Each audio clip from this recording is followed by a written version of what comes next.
Hello and welcome to the Blooness Guide, the ideal nutrition guide for humankind. Today, we're going to focus on vitamin E.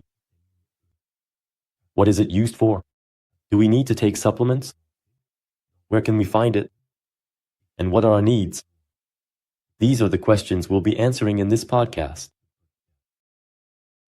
Vitamin E, like vitamins A, D, and K, is a fat-soluble vitamin.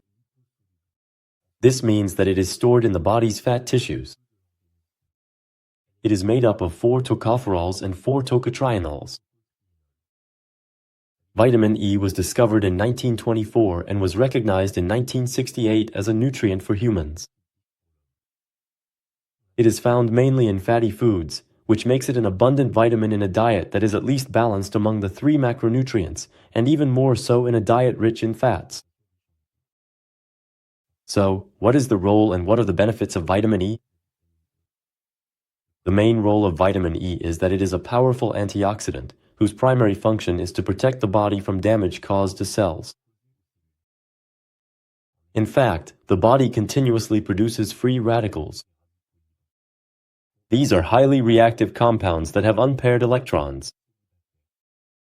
Free radicals, for example, damage proteins, lipids, or DNA. And these reactions spread in a chain, since molecules destabilized by an unpaired electron in turn become free radicals. Antioxidants then act to stop this process by neutralizing free radicals to reduce their harmful effects.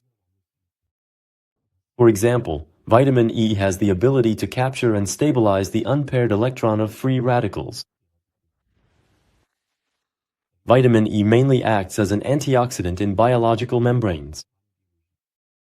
Mitochondria, which generate free radicals, contain high levels of vitamin E in their lipid membranes, which are made up of polyunsaturated fatty acids and are subject to oxidative stress. Moreover, several clinical trials show that from 100 milligrams per day, vitamin E supplements can improve the immune response in elderly people. Furthermore, vitamin E may slow the progression of cataracts and age-related macular degeneration. It might even slow the progression of Alzheimer's disease, and possibly even Parkinson's disease. Next, by slowing the formation of atheromatous plaque and preventing the creation of blood clots, vitamin E could help prevent heart attacks and strokes. It would thus reduce inflammatory processes linked to heart disease and help raise the level of good cholesterol, HDL, thereby lowering the risk of cardiovascular disease by 25%. However, be careful. These findings should be taken with a grain of salt, as many factors currently make the results too uncertain. The dosage, the subjects chosen for the tests, and the need to combine vitamin E with other micronutrients all make the conclusions rather imprecise for now. Next, vitamin E is also thought to play a role in relieving painful periods. Doses of 200 to 400 international units, IU, per day for 5 days, starting 2 days before menstruation, were shown to reduce the duration and intensity of menstrual pain in a group of adolescent girls during conducted tests. And just for your information, 200 IU of vitamin E is equivalent to 143 milligrams. Doses of 400 international units per day, administered in the same way in another study, also alleviated symptoms in women suffering from menstrual migraines. Vitamin E may also help relieve symptoms of premenstrual syndrome. Finally, vitamin E may act as an antioxidant agent that protects cell membranes, especially those provided by food. In this way, it may help prevent certain types of cancer. So far, the results of clinical studies on the anti-cancer effects of vitamin E have been rather disappointing. Objectively, there is no evidence that vitamin E is an effective way to reduce cancer risk. However, the scientific community is increasingly interested in tocotrienols, lesser-known compounds of vitamin E that are believed to have much higher antioxidant activity than tocopherols, provided they are combined with other agents. So, which foods are rich in vitamin E? The body absorbs the natural form of vitamin E better than the synthetic form. That's good news, since most people can get enough vitamin E through their food choices. The risk of a serious vitamin E deficiency is relatively low in developed countries. As long as you eat a variety of antioxidant-rich foods like fruits and vegetables, whole grains, and a moderate amount of unsaturated fats from vegetable oils, fish, nuts, or seeds, you should normally get enough vitamin E in your daily diet. This is especially true for diets that are balanced among the three macronutrients, or in low-carb, high-fat diets, or simply those that are moderate in carbohydrates, as we recommend in this guide.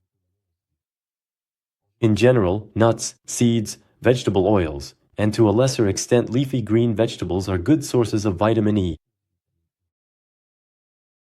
The recommended dietary intake of vitamin E ranges from 9.9 to 15.5 milligrams of alpha-tocopherol, which is the natural form, per day, depending on whether you are a woman or a man. This amount can be much higher for older adults. Beyond the age of 75, it is even recommended to consume between 20 and 50 milligrams per day, still in its natural form.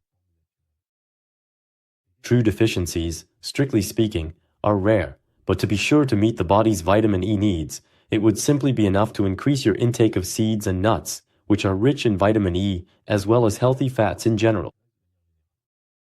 This is especially important for those who follow a very low-fat diet.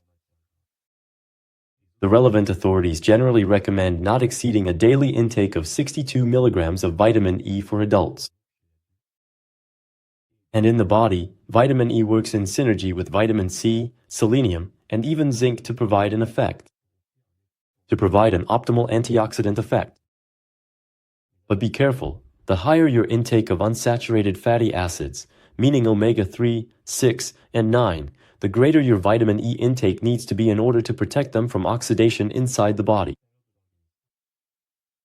In conclusion, vitamin E appears to have positive effects on the body, but in its natural form, as part of a rich diet and in combination with other substances like vitamin C, for example.